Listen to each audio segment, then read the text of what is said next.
Welcome to the Life Science Success Podcast. For those of you who don't know me, my name is Don Davis, and I'm a consultant in life sciences. And before we get started today, I just wanted to quickly mention that I am on my way to the Bio event in Boston.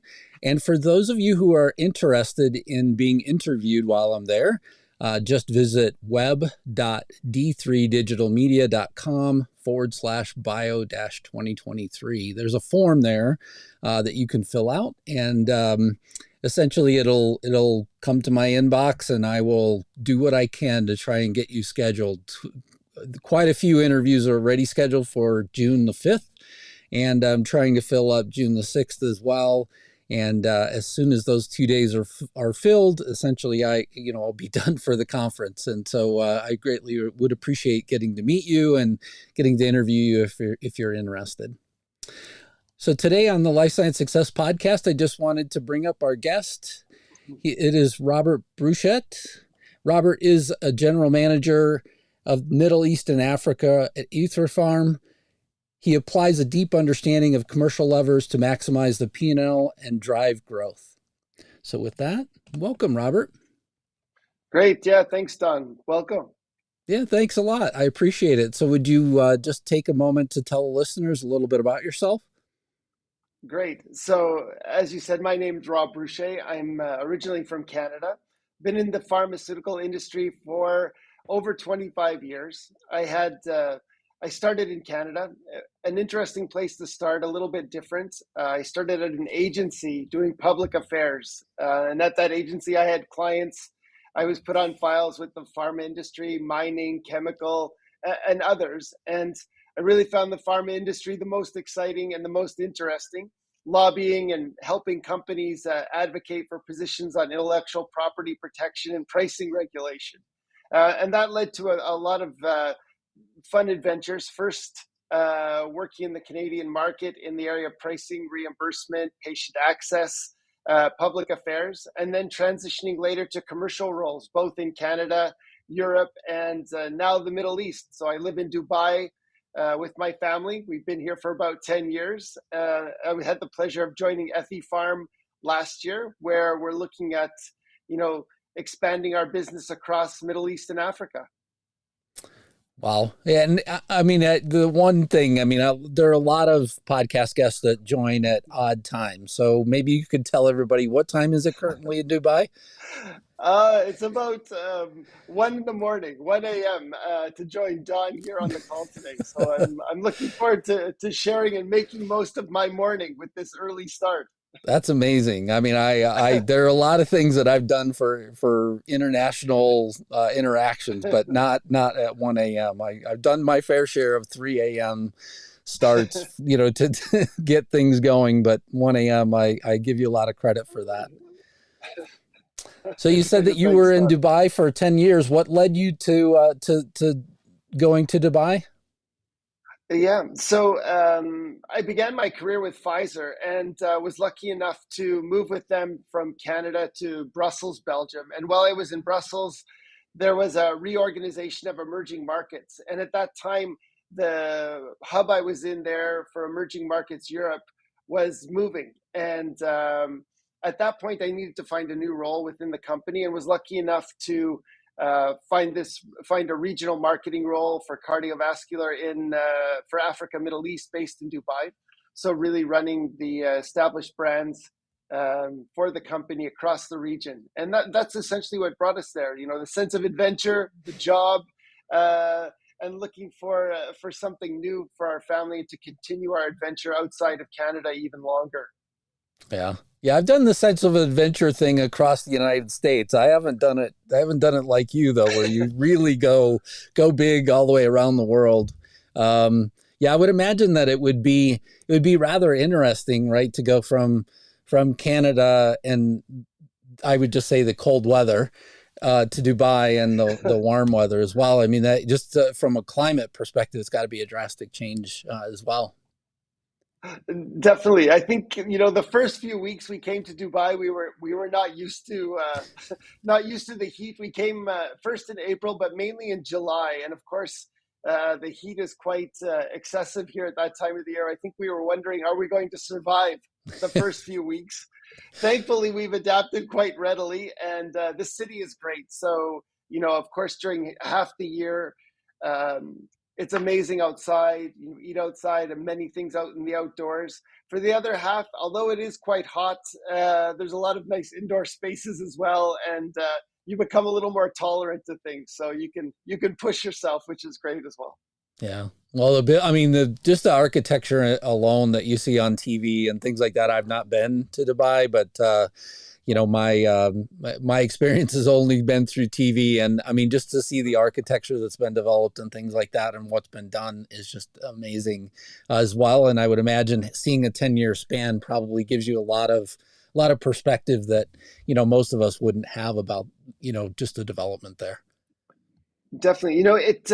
Even in the time we've been here, relatively short, 10 years, you see tremendous change every year in the city in terms of development of new neighborhoods, new beachfront. We, of course, had Expo 2020 slightly delayed, but the city, there's no shortage of excitement here in terms of events, venues, many things, especially for people in roles in which I am and for my family as well. So, it's been quite an exciting adventure, not only from a work standpoint, but from an outside work standpoint as well.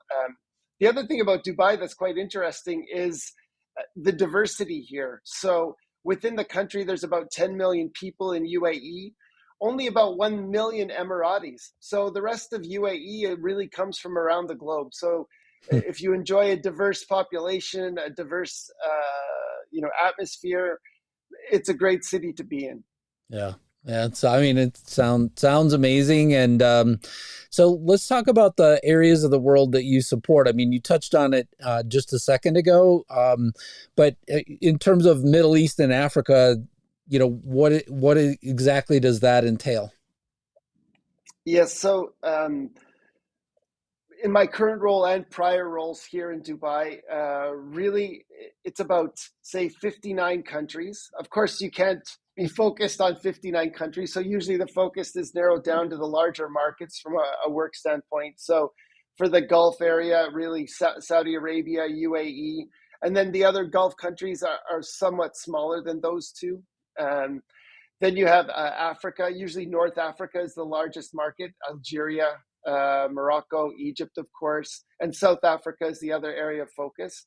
And then many companies, including the one I'm with now, we look at Africa as an area for expansion, especially sub-Saharan Africa, so larger markets.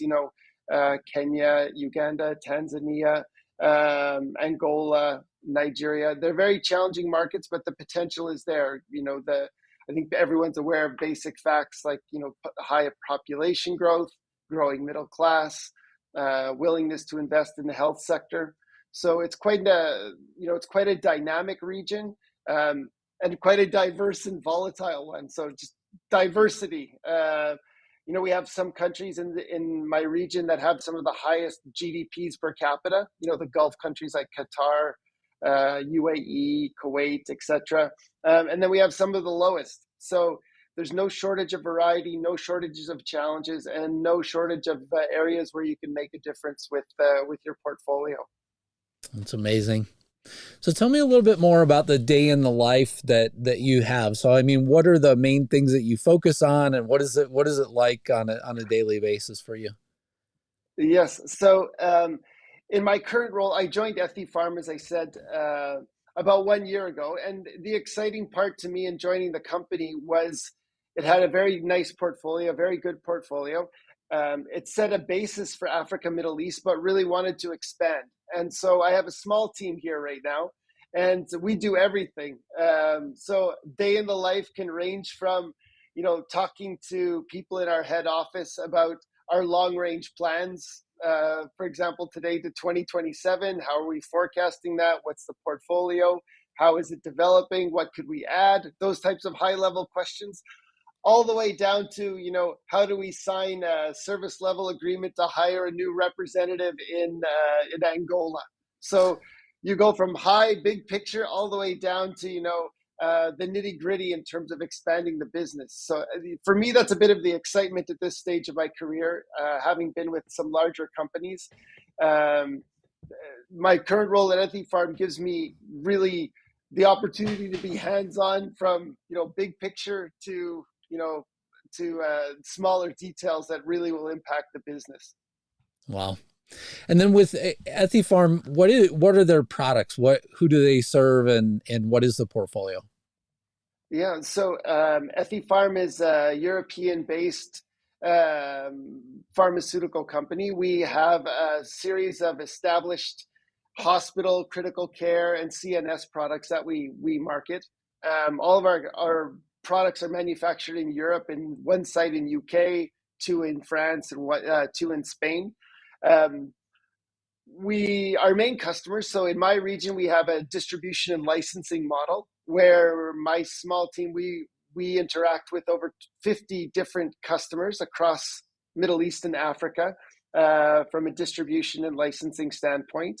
Of course, our main customers are the accounts and government bodies that procure our medicines for use with patients and with healthcare professionals in their respective countries. So because we're a lean team, we want to expand rapidly. We work a lot with our distributor partners, are probably the most important. So to give you an example, our largest market in my region, of course, is Saudi Arabia. I'm there on a regular basis, interacting with the team on the ground with our key partner. Okay, very good. And then, what are some of the biggest challenges that you face in your role? Yeah, so some of the biggest challenges, really, my most significant challenge is I want to keep moving fast. So Mm, within our company, my region is seen as a region of growth, and therefore it's critical to not only the company's financial performance, but also making sure that our plants are running at capacity across all of Europe. And for me, this is it's a challenge in that we need to find the demand and service patients as fast as possible because we know people are relying on us to grow the business quite rapidly. The good news is the company's been supportive in terms of investing in my area, and now we need to, turn those additional headcounts and attention into the rapid growth that the company's wanting to see. So sometimes, as I was saying, you go from big to small picture. It's important you're really focused on the right things each and every day to make the business grow.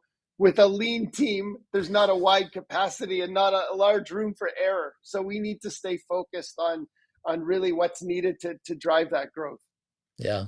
And sometimes, I mean, just I would imagine building that growth is not an easy process, in general either, because as you go from the countries that sort of oversee, I would imagine that the cultures drastically change just in a little bit of geography as well. Yeah, the diversity of Middle East Africa is definitely something, unlike other areas, in that I think there's an estimated over 2,000 languages across this region. So, every language is associated with the culture. So that's just one indicator of the level of diversity you're dealing with across the region. The good news is there are commonalities between how how the countries work in terms of regulatory filings and requirements, central government procurement agencies, how to open other markets, how to work with distributor partners, licensing agreements. So there's enough commonality that you can make things go. But definitely the diversity is something that can be challenging. But that's why you come to the region, to really embrace those types of challenges going forward. Yeah. And then what are some of the biggest opportunities that you see? So for our business, well, first on a macro level, Middle East and Africa provides a number of opportunities. Middle East, a very, more stable in terms of Gulf countries plus Saudi, really looking to attract pharma investment, investing in their health sector. Some of the countries have, high GDP per capita, which means they can afford good, solid, high quality medications that we're offering. So it's a real opportunity for us to partner with the tendering bodies, the healthcare institutions, to provide our medicines there. In Africa, from a macroeconomic standpoint, the continent's growing fast, higher population growth, growing middle class, especially in larger cities. And from an Ethypharm standpoint, we're just breaking in. So Mm. our business, we have a good solid business in places like, as I mentioned, Kenya, Morocco, South Africa. So that means we have opportunities in some of the other larger markets within Africa, Egypt, South Africa, Nigeria, Angola, Tanzania, these sorts of places where we're looking to expand this year. So really that's it. We feel like in the environment here, real great opportunity. Our portfolio fits quite well, and we have a base on which to build and expand. Fantastic. So, Rob, there are three questions that I like to ask every guest. What inspires you? What's inspiring? I like that you asked this question. What's inspiring me lately is so I've been in the industry for 25 years. I've been around a while. And, what was inspiring me lately was a recent visit with my sons in Canada. So while I was there, they're both at university. And sometimes you read about younger people not willing to go for it, not wanting to work that hard. I met a bunch of people at their university, including them, who are really pushing themselves. They're taking advantage of each and every opportunity to grow themselves, to find work, long commutes, whatever they need to do to move forward. And it's that type of thing and that type of drive, which is great to see. And as somebody who's been in the industry for a while, it motivates you to keep up the pace and make sure you're moving as quickly as you can, learning new things, making things happen, but also to help younger people and help them develop in their career. What can you give back from a mentorship standpoint, from an opportunity standpoint to help younger people? So most recently, this is my source of motivation. Oh, perfect. It looks like we're actually going to get a live question from somebody. So let's see Ah. if it comes in time. I mean, essentially, there's a delay that you and I don't see, right? So as you're answering, they're getting kind of a slight delay as well. And so I'll stall for just like 30 seconds here. But the question's coming from Ibrahim Abhari, it looks like, and so hopefully he will ask his question, but essentially he says he has a question regarding the Nigerian market. So we'll Oh, see. great. We'll see if it makes it in Hopefully I can time. help. I'm going to continue on, and Great. then we'll come back if it comes in here at the Thanks, very Don. end. Next Perfect. one. So what concerns you? What concerns me? I already talked a little bit about, moving quickly enough to meet and surpass expectations internally from a business standpoint. We have a lot of great people who support my business. I'm always impressed with the people who work in manufacturing, supply chain, operations, the way they work to help our business. Because Africa, Middle East, as you can imagine, supply chain and delivering the goods on time, especially in critical care and hospital use, with what the products we're delivering are absolutely essential. And I see how they work each and every day to expand the business and support my business and all the work that goes in. So we really need to move ahead because they're dependent on our growth. They need us to demonstrate the value of our meds across Africa, Middle East, to make that happen. And then the other, from a business standpoint, and I'm sure your audience is all experiencing this, is the area we work in is established brands. So there's a lot of competition on some of these. So that means price decreases and a lot of downward price pressure. And then at the same time, companies at all levels are experiencing significant cost increases. Not only are we experiencing them, but our customers are experiencing them. So the challenge here is to find new volumes. So can we expand and do our geographic expansion quickly enough? Can we launch new products quickly enough to not just survive that squeeze, but to grow our business and to grow our sustainably over the course of many years in my region. So the price pressure combined with cost increases across the board, even with our customers, really a challenge this year. And we're looking to engage customers in new ways and accelerate our pipeline and whatnot to make a difference internally on that as well. So from a business standpoint, I would say those are two top of mind concerns that I think about every day in terms of managing the business in my region. Yeah, it's one of those things, right? I mean, whenever you're trying to grow a team and grow a business, I mean, it's not a linear path. There, you're going to take a bit of twists and Yeah. turns here and there to kind of build that business. And so yeah, I could certainly understand that concern. What excites you? What excites me? So throughout my career, I would say what excites me is the opportunity to say reorganize, rebuild, and create something new. So Mm, what have I enjoyed? Even going back a while now, when I moved to commercial roles, I was part of a new BU being established with Pfizer in Canada. It was really great. We had a fun team. We did a lot of new things. And then I was able to replicate that experience a few times, reorganizing businesses in Africa, in Middle East, asking for new investments in, say, a trade team, medical investments, reworking small things like the field force strategy and sales strategy. These types of things I enjoy because when you have great managers, they give you scope to make these changes. You say, here's what we need to do, here's what I'd like to try, here's the benefit, and then they say, okay, fine, we believe in it, go do it, make it happen. And the excitement comes from being able to deploy some of those changes and see the success. Of course, they all don't work perfectly, so lots of learnings throughout this process as well.